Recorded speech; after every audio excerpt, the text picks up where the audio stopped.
Continental Tire Coach's Corner, Tom Thibodeau, the Timberwolves head coach, president of basketball operations. And a big night last night as they pick up Jimmy Butler, get reunited with Jimmy Butler. Coach, how are you this morning?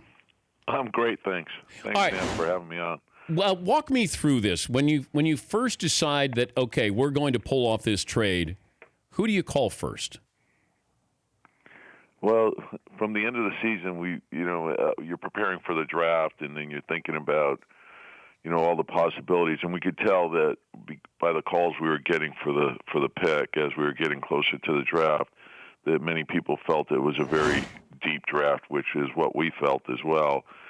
We thought about the possibilities of moving up. There were a couple of guys at the top we really liked, and we also thought about moving back to see if we could get another veteran player to add along with the pick. And then we wanted to examine if there would be any elite players that we can get involved with. And the hard thing was the young assets that we felt we had that were not only terrific players, but good people as well. And Zach and Chris certainly fit that, and they had a lot of interest from other teams. So once we saw that Jimmy was available, we pursued that. And we felt very fortunate to be able to get him. Okay, but do you call Butler? Do you have to call the league? Who gets the call? You first right after the draft, and as you're getting getting closer to the draft, all the teams are talking to each other, and you're seeing who they like on your team, who you like on their team, and if there's a possibility of making a deal or if they're interested in your pick, so I think every team is having those conversations.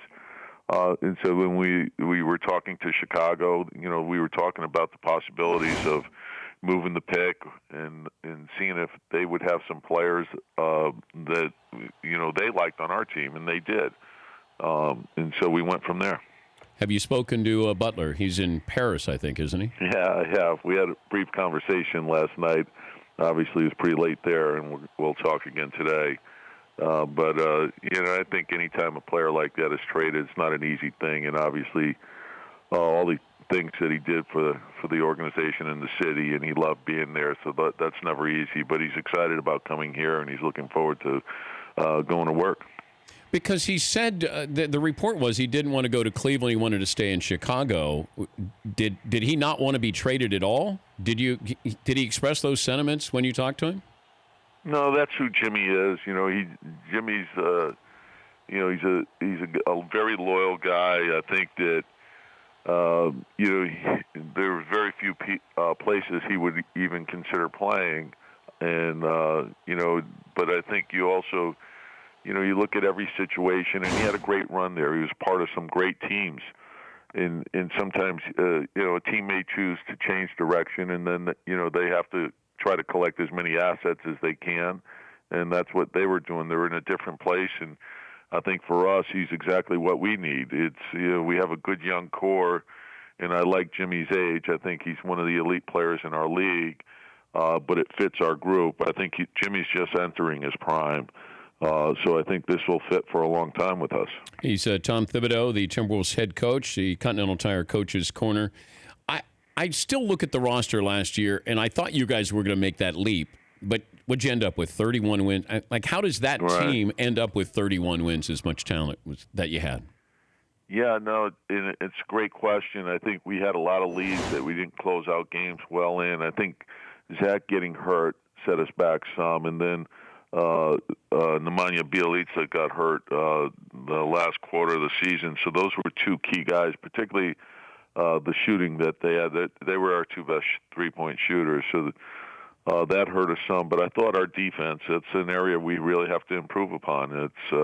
We were very good offensively, but we weren't nearly as good as we have to be defensively. And that's something that I think Jimmy can add.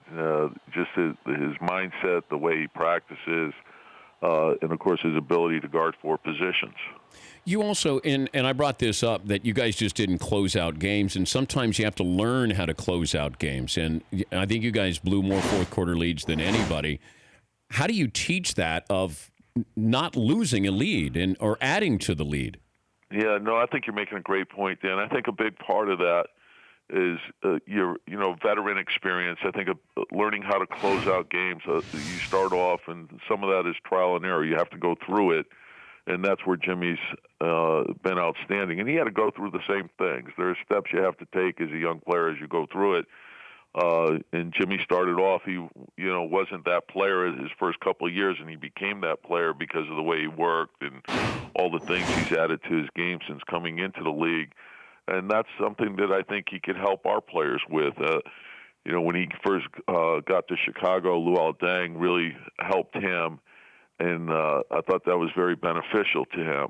And I think he can do that same thing for Carl and Wig. And so, hopefully that will happen. Who was the best player in the draft, in your opinion?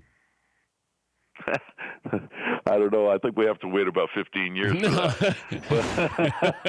If you had the number one pick.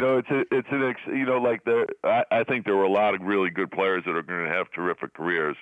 As I mentioned, there were guys that we were looking at that, we thought they could be great. Could we somehow move up? And there was a lot of talk, and about, you guys know how Danny Ainge is. He's got everything moving on draft night. So, I worked, under Danny my time in Boston. So, but there is, I thought there were a lot of possibilities in this draft.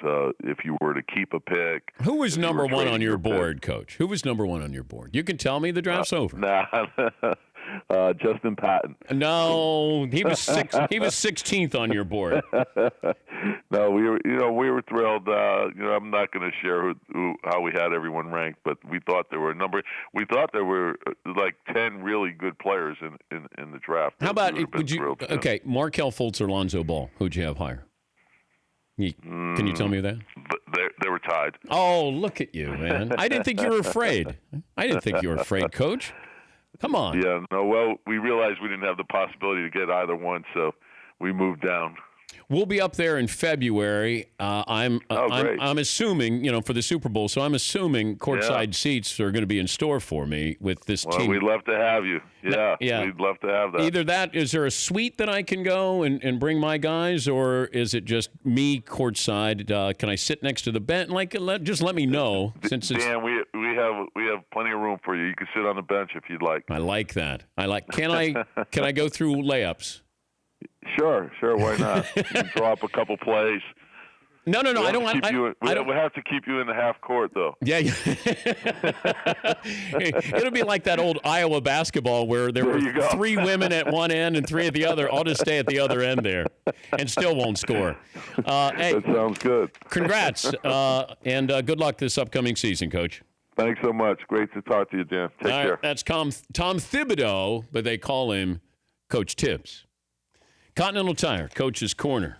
From sun to rain to snow and everything in between, Continental Tire has engineered a tire for what you do. They want you, the driver, to have the traction, performance, and comfort you require on any road your travels may take you. So Continental Tire is engineering tires with extraordinary performance, reliability, and putting confidence into driving. More information and a location of a dealer near you.